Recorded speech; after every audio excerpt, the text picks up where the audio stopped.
Hey guys, তোমরা সবাই কেমন আছো? আমি খুব ভালো আছি। তো আজকে আমি তোমাদের সাথে একটা রেসিপি নিয়ে এসেছি। তো আজকে কোন রেসিপিটা বানাচ্ছি চলো দেরি না করে ওটা তোমাদের দেখিয়ে দিই।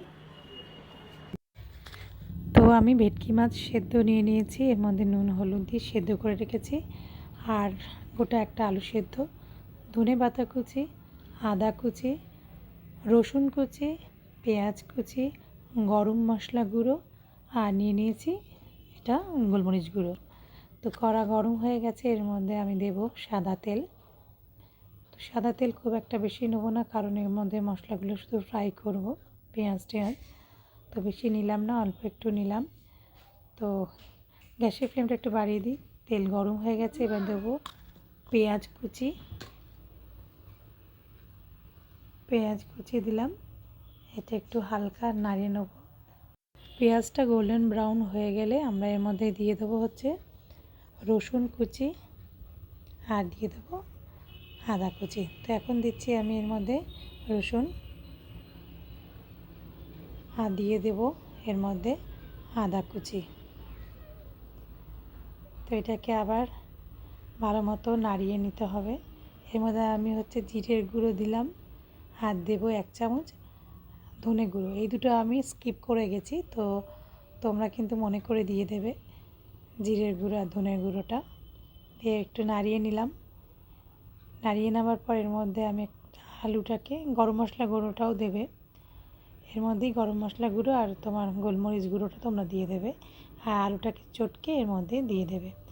এবার একটু ভাজে নিয়ে নেবো, একটু নাড়িয়ে চাড়িয়ে নেবো, বেশিক্ষণ নাড়াতে হবে না, কেন সবই সেদ্ধ করা।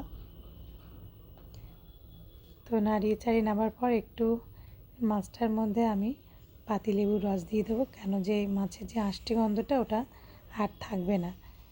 এবার মাছের মধ্যে লেবুটা দেওয়ার পর একটুখানি মাছটাকে হালকা করে একটুখানি মাখিয়ে নেব। এবার আমি মাছটা অ্যাড করে দিলাম। এবার হালকাভাবে 2-1 বার নেড়ে নেব। নেড়ে নিয়ে এর মধ্যে আমি অল্প একটু নুন দেবো, কারণ মাছটা সেদ্ধ করার সময় এর মধ্যে আমি নুন হলুদ দিয়েই সেদ্ধ করেছিলাম, যার জন্য আমি এর মধ্যে অল্প একটু নুন অ্যাড করব।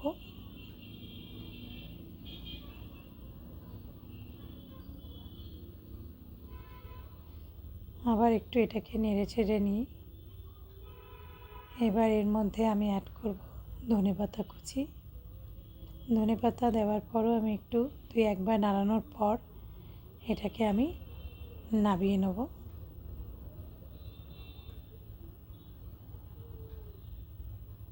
তো এবার এটাকে ভালো করে চটকে নেবে,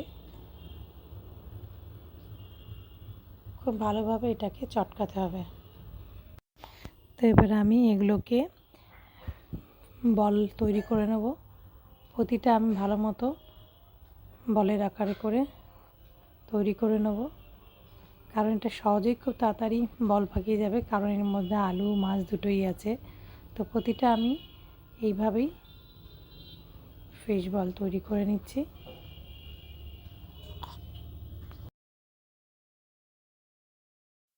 তো আমার ফিশ বল দেখো রেডি হয়ে গেছে। এবার আমি একটা বোলের মধ্যে 2 চামচ কর্নফ্লাওয়ার নেব। নিয়ে নিচ্ছি 2 চামচ কর্নফ্লাওয়ার। আর 1 চামচ নেব এর মধ্যে ময়দা। ময়দা আমি 1 চামচ নেব। আর এর মধ্যে আমি সামান্য নুন অ্যাড করব। তোমরা পারলে গোলমরিচও দিতে পারো, কারণ আমার বাচ্চা খাবে, আমি দিচ্ছি না। সামান্য জল অ্যাড করলাম এর মধ্যে।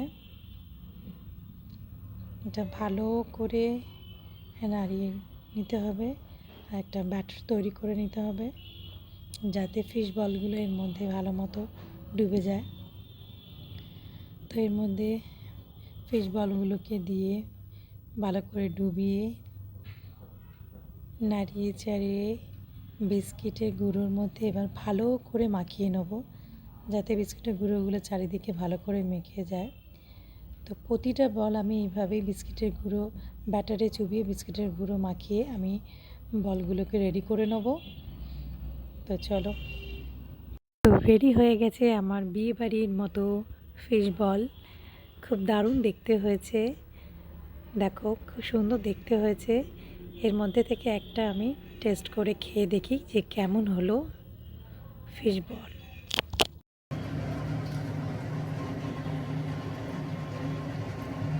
দারুণ, পুরো বিয়ে বাড়ির মতো দেখতে।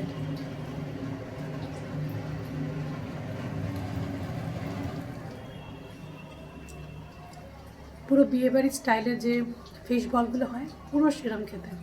ট্রাই করো তোমরা, তোমাদেরও খুব ভালো লাগবে খেতে, দারুণ হয়েছে। কেমন হয়েছে বল উচান, কেমন হয়েছে খেতে? খুব ভালো তোমার? আচ্ছা, তো তোমরাও কোনদিনও বাড়িতে বানিয়ে খেয়ে দেখো, খুব ভালো খেতে হয়। তো আজকের মতো টাটা, গুড নাইট, সুস্থ থেকো, ভালো থেকো, বাই বাই।